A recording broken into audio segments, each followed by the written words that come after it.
The వో of God. ఈ video చివరి వరకు చూడండి. దేవుని ఆశీర్వాదాలు పొందండి. దేవుని నామములో మీకు నా హృదయపూర్వక వందనములు. మిమ్మల్ని మీ కుటుంబమును దేవుడు బహుగా ఆశీర్వదించునుగాక. ఈరోజు మీ రాకపోకలి యందు మీరు చేసే ప్రతి పనిలోనూ దేవుడు మీకు తోడుగా ఉండునుగాక. మీరు ఊహించిన అద్భుతాలు, ఆశ్చర్యకార్యాలు ఈరోజు మీ దేవుడు మీ జీవితంలో చేయునుగాక. ఈరోజు నీ దేవుడు నీతో మాట్లాడే మాట, నేను నా కృపను చూపక మానను.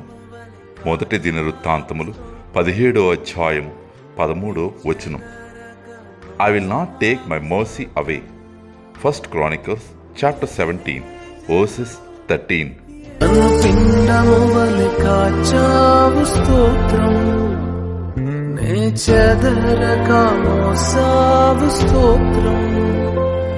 నన్ను పిండము వలె కాచావు